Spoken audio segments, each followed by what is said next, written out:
구약 예언자 가운데 가장 기구한 삶을 살아간 사람이 누구냐? 그건 아마 예레미야일 겁니다. 예레미야는 국가 멸망을 경험한 유일한 문서 예언자입니다. 구약에 한 15명의 문서 예언자가 나오는데 그 중에 유일하게 한 사람이에요. 국가 멸망을 예언했고 멸망을 경험했고 본인도 포로로 끌려갔다가 풀려난 사람. 하나님에 의해서 결혼도 금지당했어요. 자녀도 금지당했어요. 평생 외롭고 쓸쓸한 독신의 삶. 그걸 예레미야가 살아낸 삶이었습니다. 예레미야가 문제의 인물이 된 거는 예레미야 7장의 성전 설교입니다. 굉장히 유명해요. 너희 눈에는 이 성전이 이 집이 강도의 구렬로 보이느냐? 예수님도 인용하셨던 그 말씀이에요. 예루살렘 성전에서 성전으로 몰려드는 사람을 향해 가지고 이 성전은 망한다. 예루살렘 성전은 무너진다. 라는 성전 멸망을 노골적으로 그렇게 성전에서 선포했던 예언자였습니다. 그 설교 이후로 예레미야는 예루살렘 성전 출입도 금지당합니다. 그리고 예레미야는 입만 열면 그 예언을 할 수밖에 없었습니다. 원하는 말이 아니었겠죠. 주신 말씀인데요. 그런데 예레미야는 누구보다도 감수성이 강했던 분으로 보여요. 아주 민감했습니다. 그러기에 남들보다 먼저 느낍니다. 동족의 죽음을 먼저 앞당겨 본 거죠. 그러다 보니까 모든 사람들의 다툼의 대상이 되었어요. 만나는 사람마다 망한다며. 그렇죠. 그러게 누구를 만나도 다툼의 대상입니다. 본의 아니게 매일매일 쌈꾼이 되어버렸어요. 멸망에 대한 경악스러움. 자기도 대상이니까. 그렇죠? 동족의 죽음에 대한 안타까움. 왕따가 되고 혐오의 대상이 된 억울함. 이 경악스러움, 안타까움, 억울함 이것들이 복합적으로 나온 것이 바로 눈물의 선지자로 그렇게 삶을 살았죠. 그러다 보면 누구나 내가 가는 길이 이게 옳은 길인가 흔들릴 수밖에 없어요. 예레미야 20장 9절을 보면 내가 다시는 야훼를 선포하지 아니하며 그의 이름으로 말하지 아니하리라 하면 유명한 고백이 나와요. 나의 마음이 불붙는 것 같아서 골수에 사무치니 답답하여 견딜 수 없나이다. 사방의 적들로 둘러싸인 화보다도 마음이 불붙는 것 같은 하나님의 사명의 화가 이 불이 더 뜨겁기 때문에 사명을 내려놓을 수도 없었습니다. 그러게 이 사명과 이 사역 계속 해야 되는가 말아야 되는가 마구 흔들리면서 놀라운 것은 예레미야 20장에서 끝나지 않고 21장도 펼쳐져요. 아까 52장까지 다 그랬잖아요. 그게 20장의 고백이거든요. 예레미야 사역은 멈추지 않습니다.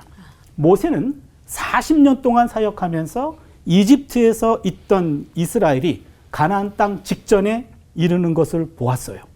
그런데 예레미야는 40년 동안 가나안 땅에 있었던 이스라엘 백성들이 결국 이집트로 돌아가는 것을 목도해야 했어요. 너무 기가 막힌 인생이죠.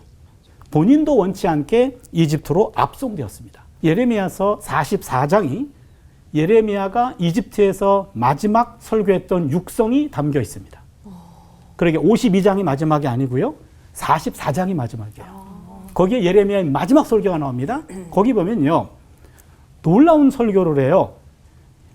이집트로 도망간 유다인들이 여전히 하늘 여왕 섬기는 우상을 숭배합니다. 그거 가지고 설교를 해도 이제는 대들어요. 오히려 대들어요. 유다 백성들이. 집단적으로 대듭니다.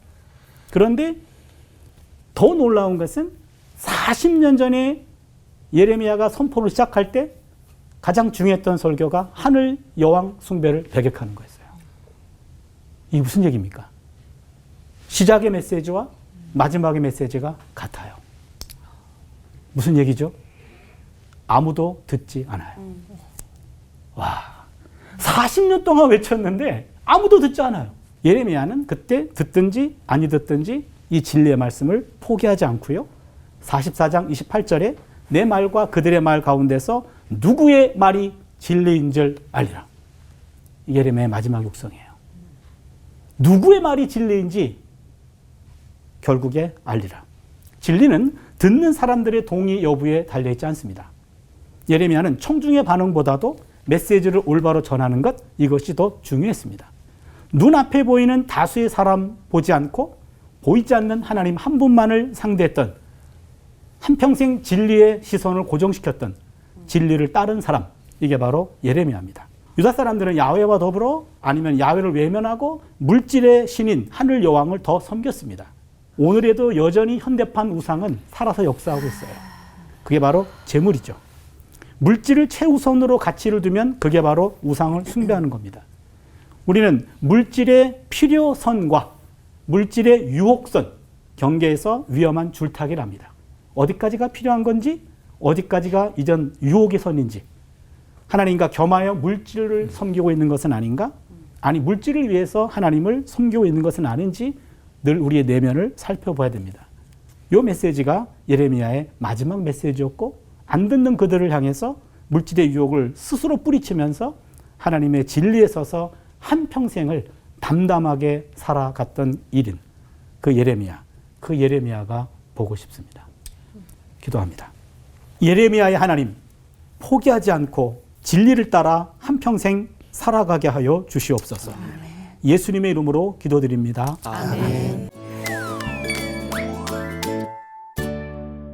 이 지도자들과 백성들의 불순종이 정말 끝이 없었다는 기록들이 있잖아요. 근데 뭘 그렇게 불순종을 했고, 가지 말란 애굽으로는 왜 돌아간 건지, 말을 왜 이렇게 안 듣는 거야?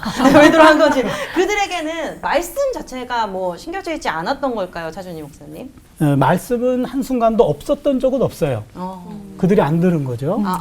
예, 그래서 지금 이 가지 말라는 이집트, 네. 그거는 예레미야서에서 40장 이하에 잘 나오고 있는데요. 나라가 지금 망한 상황, 587년 나라가 망했어요. 그 다음에는 총독이 들어섰어요. 예, 총독은 사반의 아들 아이감의 아들, 그러니까 사반의 손주인 그다랴가 귀족이 총독이 됐어요. 왕족은 무너졌고, 근데 이스마엘이라고 하는 왕족이 그다랴를 암살해요. 그리고는 바벨론 군인까지 죽여요.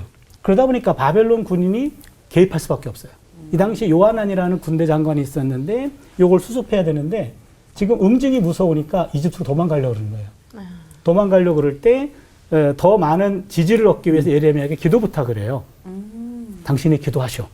과연 이집트로 우리가 가는 것이 맞는지 아니면 머물러야 되는지 당신이 응답받는 대로 하겠습니다. 라고 했어요. 네. 예레미야가 한 10일을 기다렸어요. 10일 동안 기도한 거예요. 그러니까 예언자는 주문받은 대로 예언하는 게 아니고 하나님이 결제하는 대로 말해주는 거예요.